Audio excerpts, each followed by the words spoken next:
Hello, folks. I'm Amos. You'll have to excuse me. I'm in a hurry today. I got to go down to the court. Yes, folks, my old friend the Kingfish is in trouble again. It all started last Tuesday night. You see, it was Kingfish and Sapphire's 20th wedding anniversary coming up.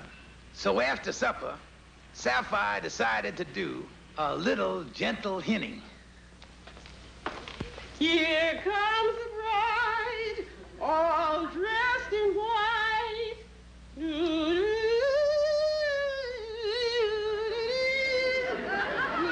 comes the bride. Honey, would you cut that out? The neighbors will think the cat fell in the washing machine again. What is it now? George, don't you know what day tomorrow is? Well, the day being Monday, taking a wild guess, I'd say tomorrow would be Tuesday. George, don't you remember what happened 20 years ago tomorrow? 20 years ago? Oh, yeah. That's the day they sunk the Maine. That's the day we was married. Well, I know there was something sunk. You is just the meanest man alive, George. Don't nothing ever mean nothing to you. George Stevens, you just ain't got no heart. But Sapphire, something must have happened to the old gal. She can't on there like Tallulah Bulkhead. Oh, my head. If these pills ain't doing your headache no good, maybe I ought to get you a phenol barber pole. Andy, I had a terrible night last night. Sapphire locked me out the bedroom. I had to sleep on the sofa. You did, huh? Andy, I is a heel. I done forgot every wedding anniversary we ever had. But I'm gonna make it up to her, Andy. This is our 20th wedding anniversary. I'm gonna show her that I got a heart. I'm gonna show her that the faith and the confidence that she's put in me through all these years was really something. I'm gonna make it up to her, Andy, with a beautiful gift. You is, huh? Yeah, Andy. And this anniversary, I may even go as high as, $6. Oh. Lightning, where's there a good woman's store at around here? Well, now, there's the Bontown Variety Store down the street there. Oh, yeah.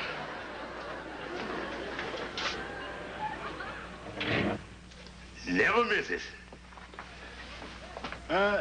Miss Kingfish.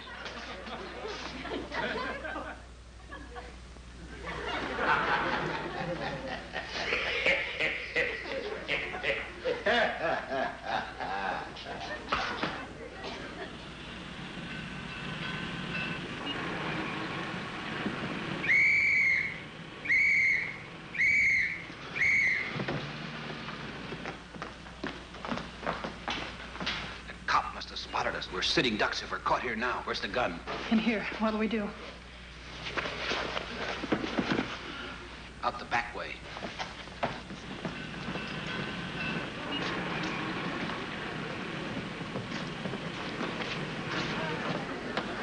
Well, Andy, we ought to find something pretty nice in here. Hey, there's a lot of bags over here. All kinds. A mess of them, too, ain't there? Now, here's a nice one. This is what you call stimulated alligator. Yeah, pretty good. Now, this one ain't bad. Only $6, too, tax included. Yeah, I like that. Nice and heavy, too. Yeah. May I help you? Yes, miss, I'll take this bag just as it is. Oh, thank you. I'll bring you your change. Well, Andy, our trouble is over. Yeah, Andy, we're gonna wrap that purse up real nice like it come from Tiffany. Yeah. Yeah, you know, this sure is a heavy bag. Feels like there's something in there. Oh, I guess this is one of them fitted bags with the mirror and stuff inside. Better open it up there, son, and make sure there ain't no price tags in it. Yeah. Mirror. Comb. Lipstick. Let's see that lipstick there. One of them novelty lipsticks made in the shape of a bullet. Did you ever heard of a cosmetic firm By the name of Colt 45? No.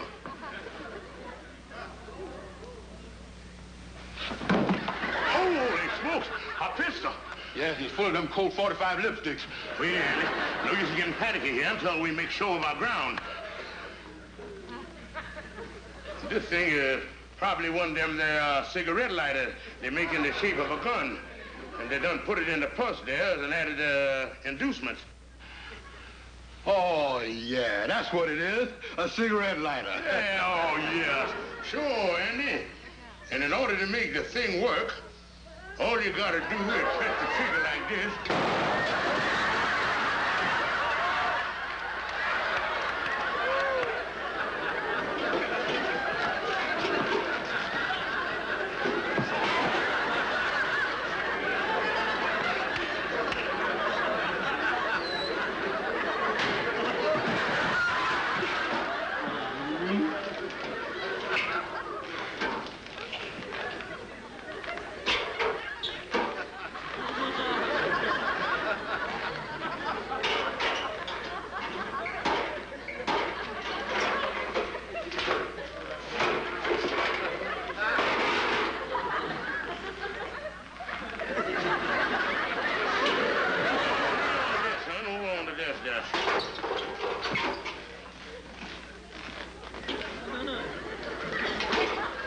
Don't you think you ought to take that thing back to the store and find out what goes? Oh, no. Finders keepers.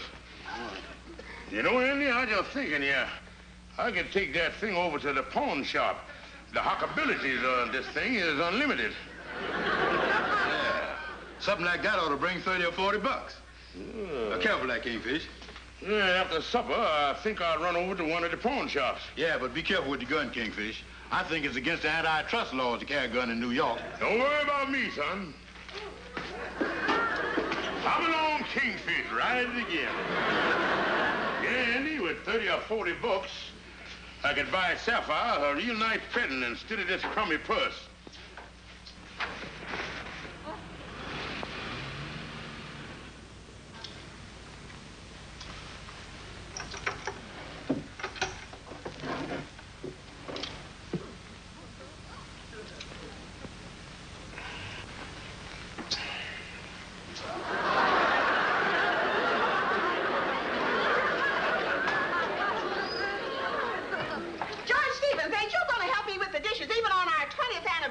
Look, honey, I gotta go out. It's about our anniversary. What do you mean it's about our anniversary? I can't tell you, but you're gonna see something tonight that's gonna make your eyes pop out.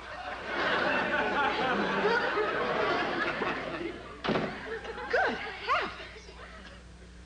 What on earth would George be doing with a gun?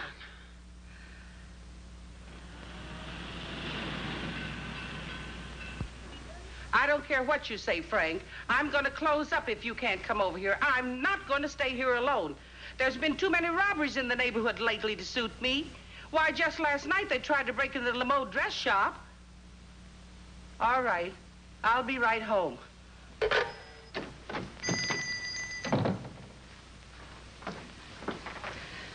Yes?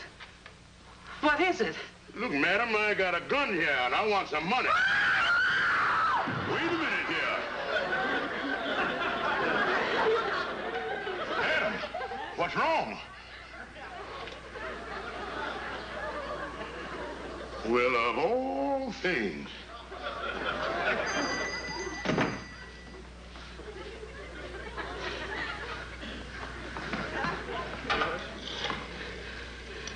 Operator! Operator! Somebody just tried to hold me up. Get the police! Quick! Quick!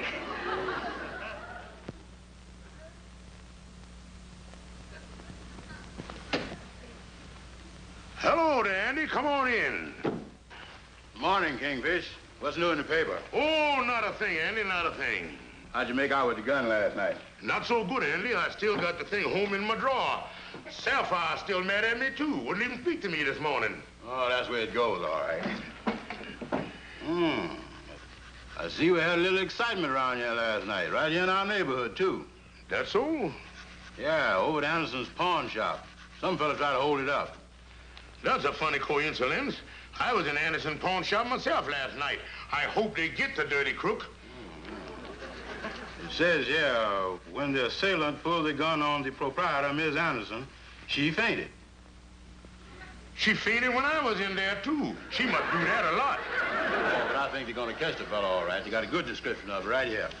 According to Miss Anderson, the hold-up man was wearing a checkered vest, a cutaway coat, and a gray fedora.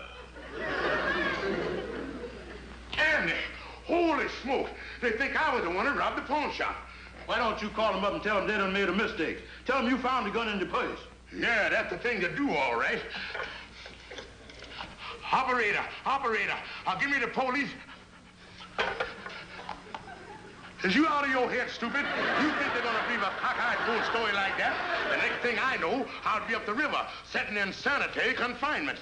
Kingfish, when you throw that purse away, you ain't got nothing to back up your story. Well, why did you let me throw it away, you big dummy? Why did I? Well, what you gonna do? I don't know, but I'm getting out of here. Mr. Kingfish, watch out for the slippery steps. Oh. Is your head, Kingfish? No, never mind, Andy. A broken back don't mean a thing at a time like this.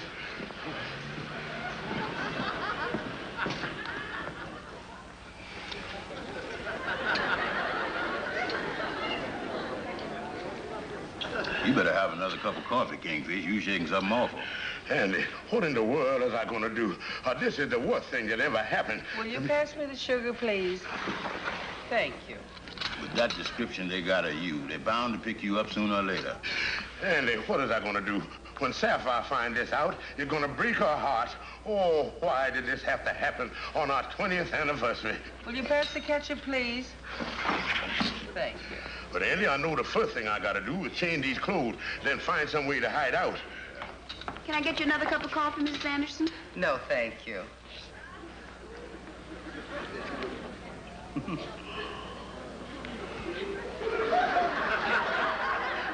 wrong?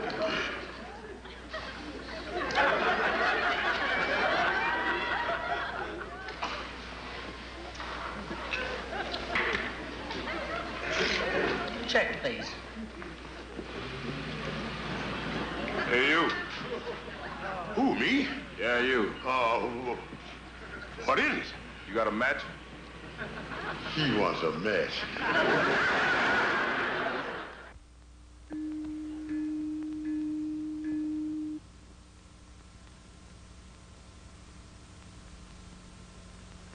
Oh, me. 4 o'clock. I ain't slept a wink all night. Oh, what is I gonna do?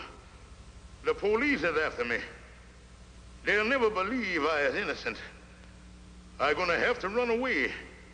Someplace where I can lose myself forever. Ah, the Foreign Legion. The French Foreign Legion.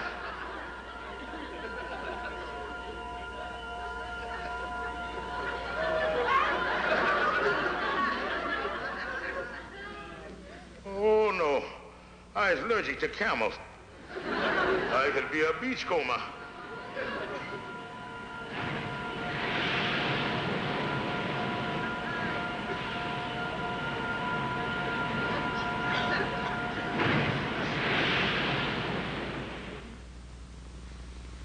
I know. I'll sail the 7 seas.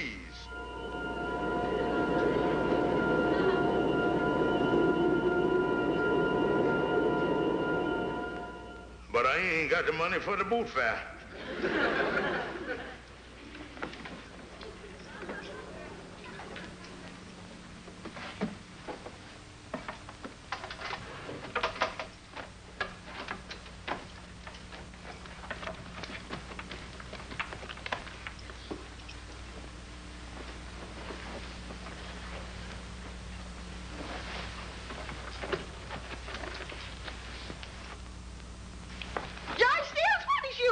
Listen, honey, I ain't got time to go into no detail. I got to get out of town. I'll write you. George Stevens, you come right back here.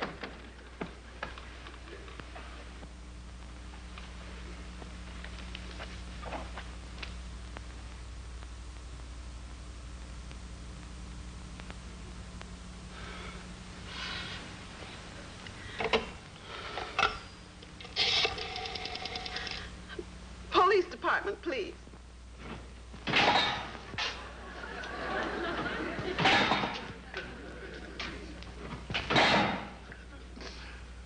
Oh, what wouldn't I give to hear a wooden door slam again? Stevens, are you there? Yes, I ain't going nowhere. You got a visitor. A visitor? Oh, Sapphire, I knew you would come. I knew you wouldn't desert me. Oh, darling, darling. Where is you, darling? Here he is, darling. Oh, Calvin. 5 minutes. Okay. Kingfish, this is a nasty robbery rap they done pinned on you. Calhoun, you got to get me out of here. I is innocent, completely innocent. Innocent? Well, now, that's liable to slow me down a little. I ain't never had a client that is innocent before. Calhoun, this is the worst mess I ever done been in. You were my lawyer. Yeah, things look bad. They got a lot of circumstantial evidence against you. But I is happy to tell you that I is getting you out of this mess. Calhoun, how you gonna do it? Never you mind. But when I put you on the stand tomorrow afternoon, we wins the case. I got everything in the bag. Kingfish, I got a foolproof scheme of how to get you out of this whole mess. When I makes my point, the judge is gonna throw the case right out of court. That's fine, Calhoun. That's fine. Okay. Hey, boy, come on, get me out of this thing. Calhoun, you're a great lawyer, Calhoun. Incidentally, I have arranged to have the opening of your trial delayed till tomorrow afternoon at 2 o'clock. As long as you're going to be in here, you may as well get as many free meals as you can. See you later. Mama, I don't care how it comes out tomorrow. I'm leaving George for good. I knew he'd come to no good. I knew it the first time he come to the house. Didn't like his looks. I set too close together. Well, it's all over and done with. I never want to see him nor speak to him again. I hope he gets the chair. Now, that is one potato I'd like to see French fried. Hear ye, Court of Special Sessions, State of New York, Part 12 is now convening. Case of the People versus George Stevens, attempted armed robbery. Judge Herbert L. Watkins presiding. Order, please. Is the district attorney's office ready? We're ready, Your Honor. Proceed. Your Honor, we intend to prove that on the 3rd day of this month, the defendant, George Stevens, entered Anderson's pawn shop with a loaded revolver. We will show it was a cold, calculated attempt to rob this defenseless woman. Will Mrs. Anderson please take the stand? Yes, sir. He pointed a gun at me and said, I want some money. And then, Mrs. Anderson, upon seeing the gun, you fainted, thus frightening the defendant who ran from your store? That's correct. Thank you. That'll be all. Mr. Brown, you've testified to the sterling character of Mr. Stevens. You've testified that you've known him for a long, long time. About how long would that be? Oh, 15 or 20 years. I see. Now, would you mind telling the court under just what circumstances you met the defendant? Well, about 18 years ago at a carnival. I reached in my pocket to get my wallet and shook hands with Mr. Stevens.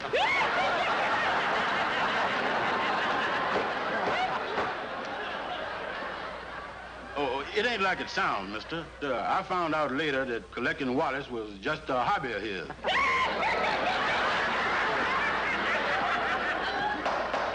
Order, please. Continue, please. No further questions, Your Honor. Your witness, Counselor. Go ahead and question Calhoun. Ask him where I got the gun from. Now, wait a minute. I'm the lawyer here. We don't need him. I got the case in the bag anyway. No questions, Your Honor. You may step down, Mr. Brown. Yes, sir. Thank you.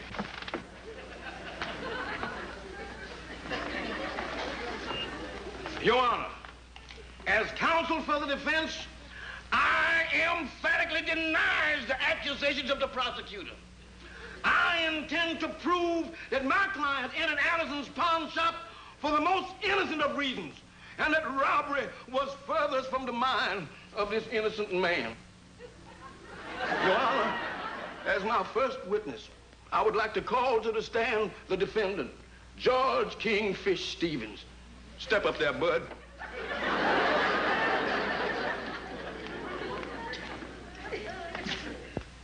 Do you swear to tell the truth, the whole truth, nothing but the truth, so help you? I do. Your full name is George Kingfish Stevens? It is. At this point, Your Honor, I would like to show that my client had no intentions of committing a holdup. And I intend to prove that point beyond the slightest shadow of a doubt. Your Honor, when my client went into that pawn shop, he went in there with a gun that could not possibly be fired under any circumstance whatsoever. And right here and now, I intend to offer conclusive proof to that statement. Your Honor, you can pull the trigger of this revolver as much as you please, and it will not...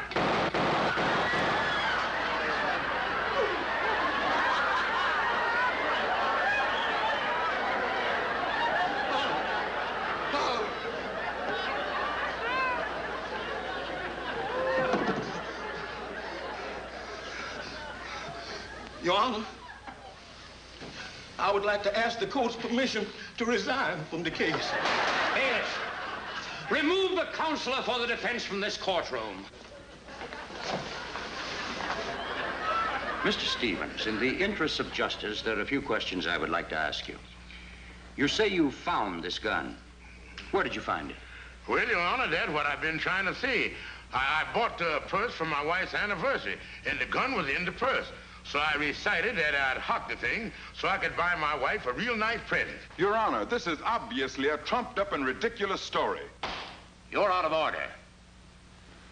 Where is this purse now? Well, I done throwed it away. Well, Mr. Stevens, you may or may not be telling the truth, but in the absence of this purse, I'm afraid you haven't got much of a defense. Yes, that's truth, Your Honor. Well, we've had a long day. I hereby recess this court until 10 o'clock tomorrow morning, at which time I will give my decision in this case. Court dismissed.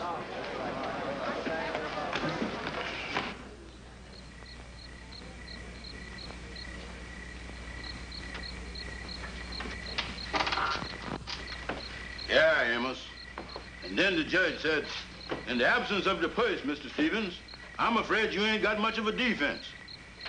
Yeah, I guess it don't look too good for the Kingfish. If he only hadn't thrown that fool purse away. But I can't help thinking that the Kingfish is innocent and heaven gonna take care of it. Well, I hope heaven do something fast.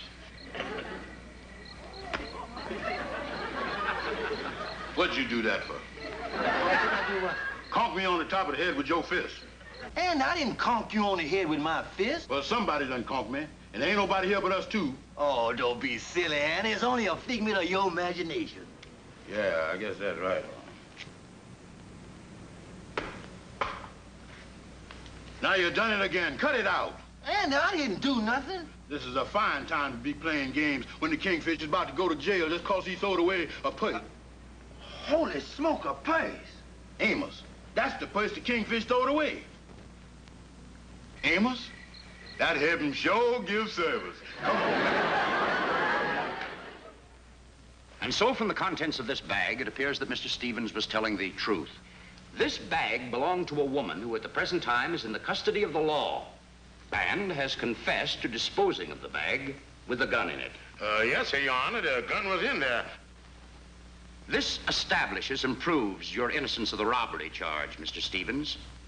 But in this entire matter, your actions were not those of a citizen who has respect for law and order. This gun should have been immediately turned over to the police department. Yes, sir. Do you realize that it is against the law in the state of New York to carry a gun? Yes, sir. Do you realize that it is against the law in the state of New York to pawn an article that doesn't belong to you?